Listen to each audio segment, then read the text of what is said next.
দলের অন্দরে ফল্গু ধারার মতো বহমান গোষ্ঠীদ্বন্দ্বের চোরাস্রোত একসময় চির ধরিয়েছিল সংগঠনে। এবার সেই চিরই মস্ত বড় ফাটল হয়ে দেখা দিল পশ্চিম বর্ধমানের কুলটি ব্লক তৃণমূলে। দলে ক্রমেই ব্রাত্য হয়ে পড়া বেশ কয়েকজন প্রাক্তন যুব তৃণমূল সভাপতি সমাজ মাধ্যমের পাশাপাশি সংবাদ মাধ্যমেও সরাসরি সুর চড়ালেন দলের বিরুদ্ধে। গত শনিবার আসানসোলের রবীন্দ্র ভবনে অনুষ্ঠিত যুব তৃণমূলের জেলা সম্মেলনে ব্লক যুব তৃণমূলের 5 জন প্রাক্তন সভাপতিকেই আমন্ত্রণ জানানো হয়নি। বিষয়টি নিয়ে সমাজ মাধ্যমে প্রথম মুখ খুলেছেন দেবজ্যোতি সরকার নামে প্রাক্তন এক যুব সভাপতি। জেলা যুব তৃণমূলের বার্ষিক সম্মেলন, অথচ সেই সভাতেই ডাকা হলো না সদ্য প্রাক্তন হওয়া কোনো সভাপতিকে। সরাসরি না বললেও এই বিষয়টি নিয়ে তীব্র ক্ষোভ জানিয়েছেন প্রাক্তনদের অনেকেই। তাদের অভিযোগ, দল এখন বড় হয়েছে, একদিন তারাই দলের পতাকা কাঁধে নিয়ে সংগঠনকে মজবুত করে গড়ে তুলেছেন। তাদের ক্ষোভ, যখন কোথাও মিছিল অথবা বড় জমায়েতের প্রয়োজন হয় কেবলমাত্র তখনই লোক নিয়ে যাবার জন্য তাদের ডাক পড়ে, অন্য সময় তারা একটা আমন্ত্রণ পর্যন্ত পান না। দলনেতৃত্বের একটা ভুল নয়, ইচ্ছাকৃত উপেক্ষা বলেই একরাশ ক্ষোভ ঝরে পড়ছে তাদের কণ্ঠে। জেলা সম্মেলনে ডাক না পাওয়ার ব্যাপারে বর্তমান ব্লক যুব সভাপতি বিমান দত্তের সাফায়, জেলা নেতৃত্ব যাঁদের নামের তালিকা পাঠিয়েছিল কেবলমাত্র তাঁদেরই আমন্ত্রণ জানিয়েছেন তিনি। এ ব্যাপারে কোনো রকম বক্তব্য রাখার অধিকার তার নেই বলে হাত ধুয়ে ফেলতে চেয়েছেন বিমানবাবু। তবে বিজেপি বিষয়টি নিয়ে কটাক্ষ করতে ছাড়েনি। টিঙ্কু বর্মা নামে স্থানীয় এক যুব নেতার দাবি, এটা তৃণমূলের তীব্র গোষ্ঠীদ্বন্দ্বেরই ফল। কারণ সবাই এই দলে শুধুই কামানোর ধান্দায় রয়েছেন। তাই 1 কিলোমিটারের মধ্যে 5টা পার্টি অফিস। রাজনৈতিক পর্যবেক্ষকদের একটি অংশের দাবি, কুলটি ব্লকে চিরকালই তীব্র রেশারেশির রাজনৈতিক সংস্কৃতি চলে আসছে। 2021 সালের বিধানসভা নির্বাচনে কুলটির তুমুল জনপ্রিয় নেতা উজ্জ্বল চট্টোপাধ্যায় স্রেফ গোষ্ঠী রাজনীতির শিকার হয়ে পরাজিত হয়েছিলেন। সেই ঘটনা থেকেও দল যে আদৌ শিক্ষা নেয়নি যুব তৃণমূল কর্মীদের আছড়ে পড়া ক্ষোভই তার জ্বলন্ত প্রমাণ রাখলো আরো একবার। যে তৃণমূল কংগ্রেসের কর্মী যারা বাদ পড়েছে তারাও এখনো পর্যন্ত স্টিল নাও তৃণমূল কংগ্রেসের কর্মী। নিজে একজন যুব তৃণমূল কংগ্রেসের কর্মী হিসেবে নিজের খারাপ লাগছে, কারণ প্রাক্তনদের বাদ দেওয়ার কিছু কারণ আমি হয়তো ভুল তো হয়েছে, এটা ব্লক নেতৃত্ব বা জেলা নেতৃত্ব হয়তো ভুলটার কারণ বলতে পারবে।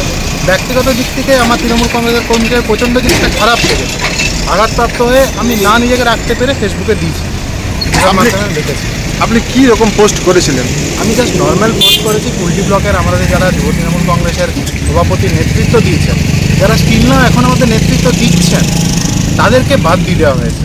এবার এই বাদটা কিছু ভুলের জন্য না কি, আমি এ ব্যাপারে ক্লিয়ার আউট নই।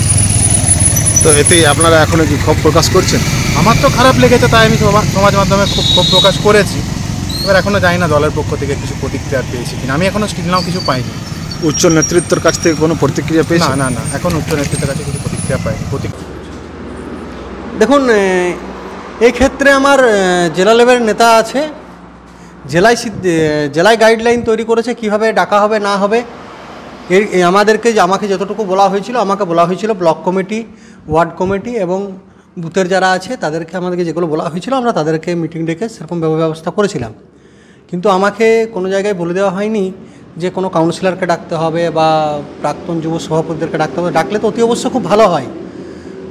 যারা প্রাক্তনী থাকে তাদেরকে সম্মান দেওয়া দরকার। ভারতীয় জনতা পার্টি আমরা করি, আমরাও প্রাক্তনীদেরকে সম্মান দিই।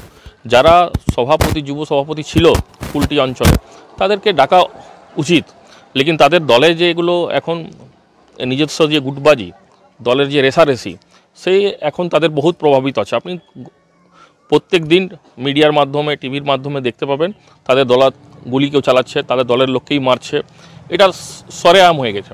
তো তাদের যা ঘটনা আছে, এই যে কুলটিতে এটা যদি হয়েছে, তো এটা কোনো ছোট ব্যাপার নয়। এটা একটা ঘটনা এরকম চারদিকে টিএমসিতে চলছে। তাদের দলের মধ্যে তাদের নিজস্ব শৃঙ্খলা আছে। তারা অনেক বড় কথা বলে কি দল শৃঙ্খলা প্রায় দল আছে, লেকিন তার দলের কি অবস্থা সেটা আপনি তো দেখতে পাচ্ছেন। যুব কেন,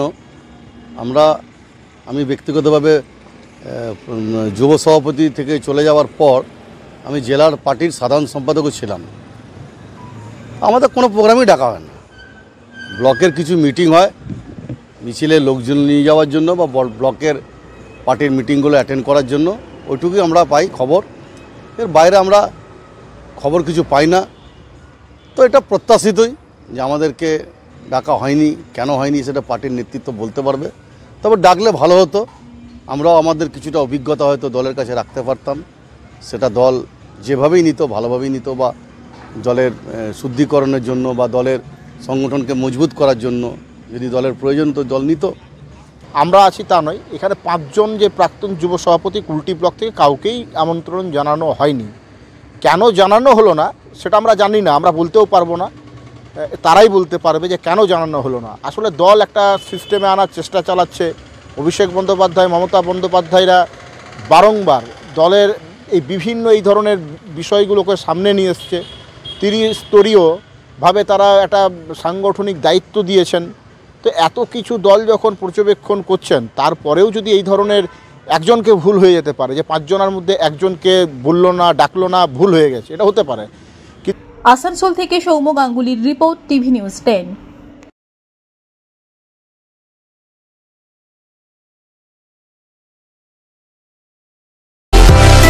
সুলভের সঠিক চিকিৎসার একমাত্র প্রতিষ্ঠান বিবেকানন্দ হসপিটাল। 24 ঘন্টা emergency service, blood bank, trauma care. আপনাদের সেবায় আমরা তৎপর।